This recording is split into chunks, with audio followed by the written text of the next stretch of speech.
Plenty of talk about health care. The big Senate vote now scheduled, we know, for 8 a.m. Christmas Eve. Believe it or not, though, as much attention as this is getting, it is not the only political story we have on tap tonight.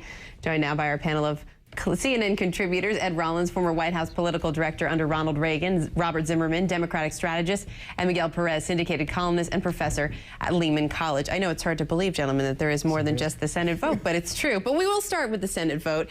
8 a.m. Christmas Eve. Miguel, I'll throw this one to you first. There had been this push for it to be 7 o'clock. Now there's talk that maybe the ice storm, pending ice storm, may have helped some folks out. Are you expecting any surprises from that? No, I think finally it's going to go through the Senate. If anything goes wrong, they have Santa Claus to blame in the future, so that since it's happening on Christmas Eve. Don't blame Santa. Poor guy can't catch a break. But listen, the problem with this Senate bill is we shouldn't put all our eggs in this basket. It still has to be reconciled with the House version.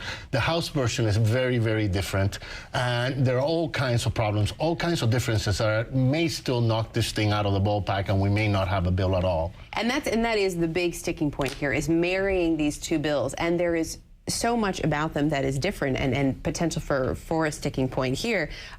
Robert, I'll let you start on this tonight. I think Ed started last night. What do you see as the biggest sticking points when it comes to marrying this legislation when we get to conference? Well, the members I speak to in the House and senators I've spoken to in the past several days all come back with the same analysis, and they've been pretty consistent in what they've been telling me, in that they believe the controversy over the abortion language is ultimately going to be reconciled. Granted, you've got the pro-choice groups and the anti-abortion rights groups feuding, but there seems to be a consensus building among pro-choice legislators with anti-abortion legislators, right to life legislators. The real controversy, I think, is going to come down to how to pay for this bill. The issue of the Senate proposal, which means to tax the Cadillac plans, the high-end plans, which ultimately antagonize the labor unions, and the House version, which attacks the top earners. There'll be a compromise, there'll be a settlement, there'll be a bill by the State of the Union speech. A bill by the State of the Union speech. Ed, what do you think? It's a challenge. Obviously, they have the votes. One less Republican, one less Democrat today. Obviously, we picked up our first seat of the 2010 from the fifth. A little early Christmas gift for you. We'll take everyone we can get. I think first of all, your question about Santa Claus. Santa Claus is Harry Reid. He's been doling out the gifts to the children who've been good and bad. I think Santa Claus is nonpartisan.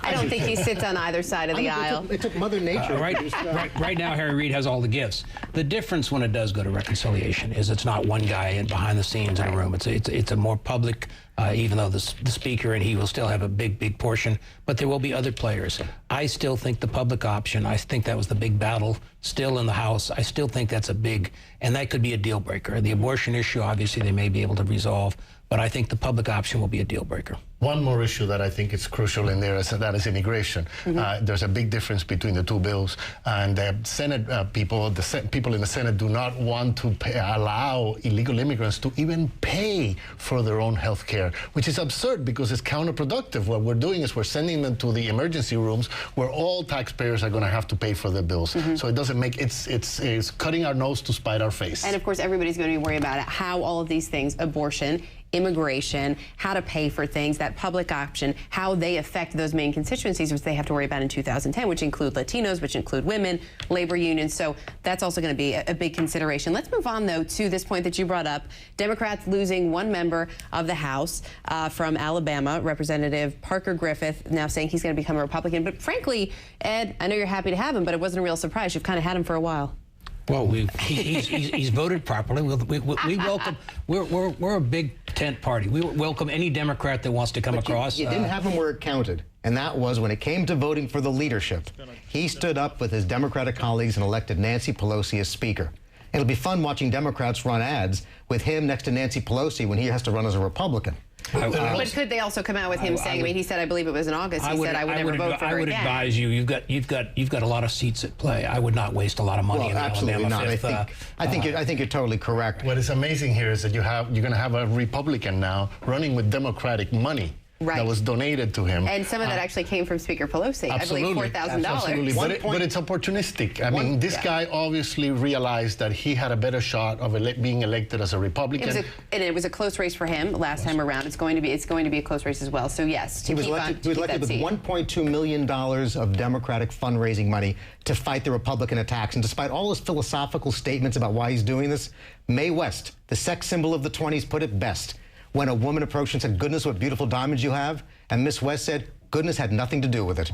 Philosophy has nothing to do with this." Isn't that the root of all politics? But wait, I do want to move on to another. They're actually, because there are a few things to get to. Rudy Giuliani also today. There've been some speculation about what may be next for him. Apparently, he is too busy to jump back into politics. The interesting thing was a poll last week where he could beat Gillibrand in that poll. He's by 10 points.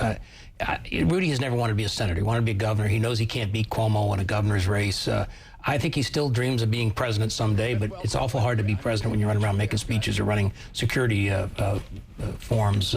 So I think this may be the end of Rudy Giuliani. Really, the definitive end. He's enjoying making too much money. Yeah. Also, he's dealing with the reality that he's not electable in New York State. I know what the polls say today about how well he's doing, but he always starts out ahead in the polls. If there's one person who can mobilize Democrats and energize the Democratic base to come out to vote, it's Rudy Giuliani. He didn't run because he couldn't win. And that's not something that he probably wants to hear. Let's take a look at the economy. Because, and this, I think, too, comes back to health care, because there's so much talk about how is this health care reform going to be paid for.